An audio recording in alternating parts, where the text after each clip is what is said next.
السلام علیکم ورحمۃ اللہ وبرکاتہ۔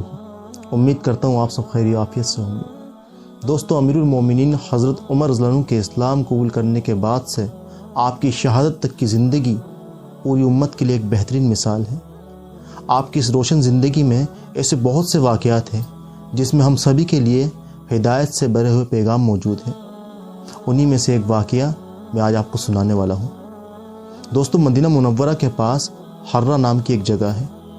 حضرت عمر رضی اللہ عنہ کے غلام حضرت اسلم رضی اللہ عنہ فرماتے ہیں کہ میں ایک مرتبہ امیر المومنین کے ساتھ حرہ کی طرف جا رہا تھا۔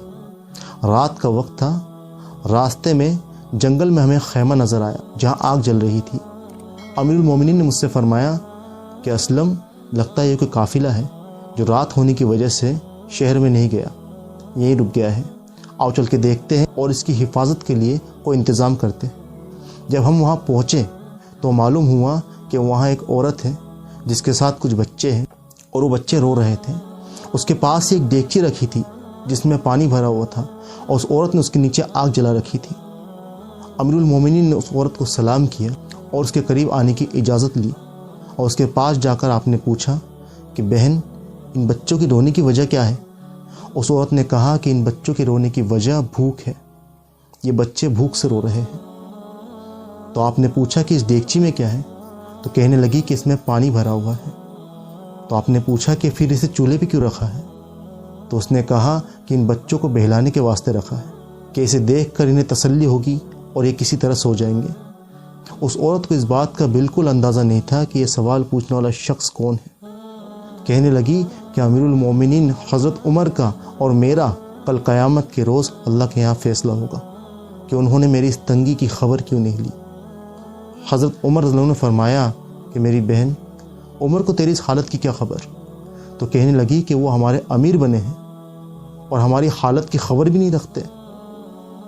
حضرت اسلم رضی اللہ عنہ فرماتے ہیں امیر المومنین نے مجھے ساتھ لیا اور واپس ہوئے اور ایک بوری میں بیت المال سے آٹا، کھجوریں، چربی مطلب گھی اور کچھ کپڑے اور درہم لیے۔ کل ملا کر آپ نے اس بوری کو پورا بھر لیا اور مجھ سے فرمایا کہ ذرا اسے میرے پیٹھ پہ رکھوا دو۔ میں نے کہا کہ امیر المومنین اسے میں اٹھا لیتا ہوں۔ تو آپ نے فرمایا کہ نہیں، میری کمر پہ رکھوا دو۔ میرے بہت زیادہ ضد کرنے پر آپ نے فرمایا کہ کل قیامت کے روز کیا میرے بوجھ کو تم اٹھاؤ گے؟ اس روز میرے بوجھ کو مجھے ہی اٹھانا ہے کیونکہ اللہ تعالیٰ مجھ سے سوال کریں گے۔ میں نے مجبور ہو کر وہ بوری آپ کی کمر پر رکھوا دی۔ آپ اس بوری کو لے کر نہایت ہی تیزی کے ساتھ اس خیمے کی طرف بڑھے اور وہاں پہنچ کر آپ نے بوری میں سے آٹا نکالا اور اس میں سے تھوڑا آٹا، کھجوریں، گھی، یہ سبھی چیزیں دیگچی میں ڈال کر اسے چلانے لگے اور خود ہی چولہے میں پھونکے مارنے لگے۔ آپ کی گھنی داڑھی میں سے مجھے دھواں نکلتا ہوا صاف نظر آ رہا تھا۔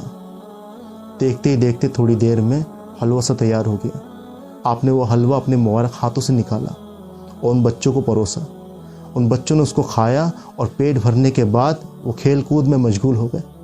جب اس عورت نے یہ دیکھا تو بہت خوش ہوئی اور کہنے لگی کہ تم اصل حقدار تھے امیر المومنین بننے کے، نہ کہ حضرت عمر، تم اس عہدے کے لائق تھے۔ امیر المومنین نے اسے اپنی اصلیت نہ بتاتے ہوئے فرمایا کہ جب کبھی تم امیر المومنین حضرت عمر رضی اللہ عنہ سے ملنے جاؤ گی میں تمہیں وہیں ملوں گا۔ دوستو، یہ واقعہ شیخ الحدیث مولانا زکریا رحمۃ اللہ علیہ کی کتاب فضائل اعمال میں موجود ہے اور یہ واقعہ کنز الاعمال میں بھی موجود ہے۔ حوالے کے طور پر میں نے آپ کو اس واقعے کے 2 ریفرنس دیے ہیں۔ ویڈیو اچھی لگی ہو تو لائک کریے اور اگر آپ ہمارے چینل پر نئے ہیں تو سبسکرائب کریے اور بیل والے آئیکن کو دبا کر اسے آل پر کلک کریے تاکہ ہماری آگے آنے والی ویڈیو کی نوٹیفیکیشن آپ کو سب سے پہلے مل سکے۔